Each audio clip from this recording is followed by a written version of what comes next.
जो चाइना है वो तो ऑलरेडी पूरी दुनिया की मार्केट होल्ड करके बैठा हुआ था ना, उसके अंदर से ये बिजनेस निकालना और उसको ये उड़ा के ले जाना, ये बड़ी बात है। इंडिया ने अपने आप को बड़े अच्छे से पोजीशन किया, उनके पास अच्छे पैसे थे, प्रॉपर्ली अलाइन किया, एक एंटी चाइना लाइन टोकी, जो वो समझते हैं कि हमारे लिए एक जिसे कहते हैं ना एक जेन्युइन कंसर्न है चाइनीज़ जो हैं। अच्छा, अब जो हम आपको खबर बताने लगे हैं ना, उससे एटलीस्ट मेरा तो कोई लेना देना नहीं है। हाँ, मगर इन केस आपका कोई लेना देना है इससे तो आप प्लीज जानिए। इंडिया है, कहा जाता है कि भाई उससे बुरा मुल्क कोई नहीं। आपको लगता है कि इंडिया इतना बुरा कि आईफोन जो आएगा प्रो मैक्स, चलो बड़ा वाला ले लेते हैं, ठीक है, उसके नीचे हमने 4 पहिए लगा लिए, टायर लगा लिए, फिर उसको हमने अपनी गाड़ी बना ली, क्योंकि इतने पैसे जो हम दे रहे हैं ये लिटरली ये गाड़ी का बयाना है। आपको पता है इंडिया के ताल्लुकात मुसलमानों के साथ इतने बेहतरीन हो गए हैं कि हर कोई इन्वेस्टमेंट करेंगे। जी इंडिया उसका इतना ताल्लुक है, अफगानिस्तान देखो हमारे भाई है नहीं, आजकल अफगानिस्तान में क्या हो रहा है, सब इंडिया के ही शस्त्र चल रहे हैं। Apple doubles iPhone production in India, diversifying from China. एक जमाने में आती थी गाड़ी इतने में जी, छोटी वाली आ जाती थी। मतलब if you can get it, if you want to get it. कहूँगी कि यार हमें भी कभी ना कभी तो ये मौका मिले कि हम भी इंडिया जाएं और ऐसी तकरीबात में हम भी शरीक करें। ये 2024 में आप देखेंगे कि चाइना से उठकर जो है ये इंडिया में कितनी तेजी से जा रहा है। कभी उसामा बिन लादेन को मार देते, मुसलमानों को ऐसे उन्होंने जकड़ के रखा हुआ है ताकि मुसलमान उठ ही ना सके ऊपर। Osama bin Laden is hero और टेररिस्ट? नहीं, हीरो, मुसलमानों को हीरो। जिसके ऊपर लिखा होगा मेड इन इंडिया। वाह यार, एक तो आईफोन लॉन्च हो रहा है 15, ऊपर से उसके ऊपर मेड इन इंडिया का टैग भी आ रहा है। आईफोन 15 प्रो मैक्स 256 GB की तमाम टैक्सेस शामिल करने के बाद पाकिस्तानी रुपए में कीमत होगी तकरीबन 7 लाख रुपए। नमस्कार दोस्तों, वैसे तो हम सब जानते हैं कि भारत कितनी तरक्की कर चुका है और विदेशों में अपनी कितनी ज़्यादा जो है उसने इतनी अच्छी इमेज बनाई है कि अब सभी भारत की जो है बहुत ज़्यादा तारीफ़ करते हैं और इज़्ज़त करते हैं। तो वहीं जो चाइना जिस मार्केट पे कब्ज़ा करके बैठा था, अब उस पर भारत का कब्ज़ा होने वाला है। भारत ने अपनी मैन्युफैक्चरिंग शुरू कर दी है, आईफोन अब भारत लॉन्च करने वाला है, जिससे पता चलता है कि भारत कितना ज़्यादा आगे बढ़ चुका है और अब कितना ज़्यादा आगे बढ़ने वाला है, जिसे देख के पाकिस्तान पूरा हिल चुका है। उन्हें डर है कि भारत इतना ज़्यादा आगे जा रहा है और पाकिस्तानियों का क्या होगा। वहाँ पे तो उनको बहुत ही ज़्यादा प्रॉब्लम्स झेलनी पड़ रही है और वहीं दूसरी तरफ भारत इतना ज़्यादा आगे बढ़ रहा है और अब तो धीरे धीरे चाइना को भी बहुत ज़्यादा डर लगने लगा है भारत से कि ये जो हमारा मार्केट था अब तो भारत उस पर भी कब्जा करने जा रहा है। तो चलिए देखते हैं क्या रिएक्शन है पाक मीडिया का इस पर। चलते हैं पाक मीडिया की ओर। पाकिस्तान में बहुत ज़्यादा आपको पता है डिस्कशन होती रही है कि जी देखें अमेरिकन हमारे दोस्त हैं, वो क्या कर रहे हैं, कैसे होना चाहिए, ये वो आगे पीछे। लेकिन जारी बात है पाकिस्तान की किसी ने नहीं सुनी। इंडिया ने अपने आप को बड़े अच्छे से पोजीशन किया, उनके पास अच्छे पैसे थे, प्रॉपर्ली अलाइन किया, एक एंटी चाइना लाइन टोकी, जो वो समझते हैं कि हमारे लिए एक जिसे कहते हैं ना एक जेन्युइन कंसर्न है चाइनीज़ जो हैं। सो ये चीज़ें बड़ी खुल के सामने आ रही हैं। अब आपको पता है इस चीज़ का कि ये जो यूएस डिफेंस पार्टनरशिप है, ये बड़ी तगड़ी यूएस की डिफेंस पार्टनरशिप विद इंडिया बड़ी तगड़ी चीज़ है, ठीक है जी। और अमेरिका एक ग्रेटर ऑपरेशनल कोऑपरेशन चाहता है इंडिया के साथ। एक तो जैसे उन्होंने अपनी प्रेस रिलीज में कहा है कि south Asian region and Indo Pacific.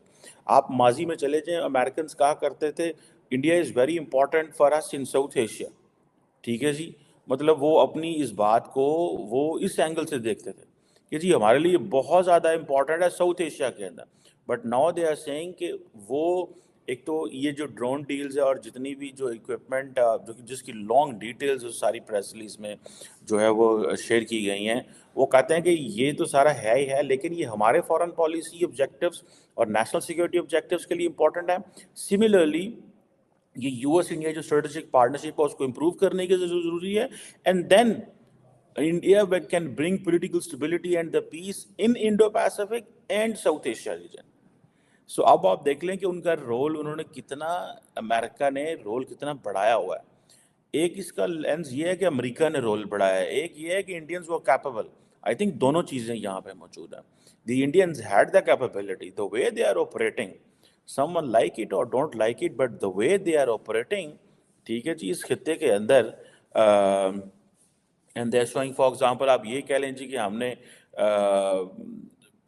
Acquire करनी है military capability from American, from French, बाकी ममालिक से चीज़ें तो हैं ना, ठीक है जी। अब इंडियंस क्या कहते हैं आपको पता है? वो कहते हैं जनाब हमने तो सिर्फ $4 अरब के ड्रोन ले रहे हैं ना, पाकिस्तान तो $3 बिलियन का पैकेज ले रहा है, IMF से बेल आउट पैकेज ले रहा है। मालदीव का तो बजट ही 3 अरब जो है ना वो है। इंडिया की असिस्टेंस $4 अरब है, जो है वो श्रीलंका का, ठीक है जी। और जो भूटान का टोटल जो 5 ईयर प्लान है वो जनाब पौने 4 अरब डॉलर का। So they are putting in perspectives that we are the ones who are calling the shots, we are the ones, हम हैं सारा कुछ, ठीक है जी। और जो स्पोक्स पर्सन थे स्टेट डिपार्टमेंट के ही, वो जारी बात है इसकी जगह शोर मचा कि वो जिसे कहते हैं ना कि स्टेट डिपार्टमेंट को बयान देना मजबूरी बन गया। अगर वो ना देते तो एक मुश्किल जारी बात है एक पड़ गई हुई थी। और ये जो इंडो पैसिफिक रीजन के अंदर सारी की सारी जो एक लार्जर कोऑपरेशन, ठीक है जी, अमेरिकन को प्रोडक्शन इतनी ज्यादा हुई और इंडिया से जो है वो अब चाइना की जगह लेने जा रहा है। लेकिन ये जो आखिर में मैंने सेंटेंस बोला कि इंडिया चाइना की जगह लेने जा रहा है, हुआ कुछ यूं है कि 2017 में ये एप्पल की प्रोडक्शन स्टार्ट हुई थी इंडिया में। अभी टाइम ही कितना गुजरा, अभी तो कोई टाइम ही नहीं हुआ, कुछ साल ही नहीं हुए, टाइम कितना गुजरा है। चंद साल के अंदर जो है आप देखिए कि अब 2024 में आईफोन प्रोडक्शन जो है वो डबल हो गई है। आप देखिए ना कि जो चाइना है वो तो ऑलरेडी पूरी दुनिया की मार्केट होल्ड करके बैठा हुआ था ना, उसके अंदर से ये बिजनेस निकालना और उसको ये उड़ा के ले जाना, ये बड़ी बात है, ये बहुत बड़ी बात है। ये तो मतलब सोचा जा रहा था ना, मुमकिन नहीं था। हर चीज के उस पे जो है वो चाइना को ही देखा जाता था ना, उसी को समझा जाता था कि वही हर चीज वहां पे बनती है। उसने अपने आप को, चाइना ने इतना बड़ा एक जाइंट बना लिया। फिर इंडिया को हमने देखा कि कुछ ही साल हुए हैं, अभी चंद साल के अंदर इंडिया ने चाइना से बिजनेस जो है वो खींचना शुरू कर दिया। ये जो है एप्पल, अमेरिकन जाइंट टेक, उसने अपना बिजनेस इंडिया में डबल कर दिया आईफोन की प्रोडक्शन का। इससे ये लगता है कि अगले चंद साल के अंदर भी इंडिया तो ले बैठेगा, इंडिया ले बैठेगा। मैं आपको बता रही हूँ, ये जितने बाकी ये है ना कंट्रीज और ये जो ये है बाकी सबकी प्रोडक्शन, इंडिया जो है वो दुनिया की दी मोस्ट पॉपुलेटेड कंट्री है, यानी कि सबसे ज्यादा आबादी, पॉपुलेशन जो है वो इंडिया की बन चुका है। इंडिया ये सबसे बड़ा मुल्क दुनिया का ऐसा, चाइना पीछे रह गया उसके अंदर। चाइना और इंडिया के बीच एक बड़ा फर्क ये है जिसमें कि इंडिया को मार्जिन है कि चाइना की आबादी जो है वो है ओल्ड एज पॉपुलेशन। इंडिया दुनिया का वो वाहिद कंट्री है कि जहां पर उसकी जो पॉपुलेशन है वो 60% जो है वो तमाम पॉपुलेशन है जो कि 35 इयर्स बिलो है। इस वजह से ये कहा जा रहा है कि इंडिया बहुत जल्दी जो है चाइना को क्रॉस करके आगे निकल जाएगा। तो ये है सूरत हाल। तो ऐसे एप्पल आईफोन की ग्रोथ डबल हो रही है उथे, तो उथे जड़ा है वो चांद जो देख रहे हैं और डिजिटल टेलीस्कोप से देख कर कह रहे हैं भाई चांद नजर आ गया, ये देखें टेलीस्कोप से, प्लीज आप करवा दे मॉल। वो कह रहे हैं मेरा चांद मेरी मर्जी, देखेंगे करवाते ही नहीं करवाते।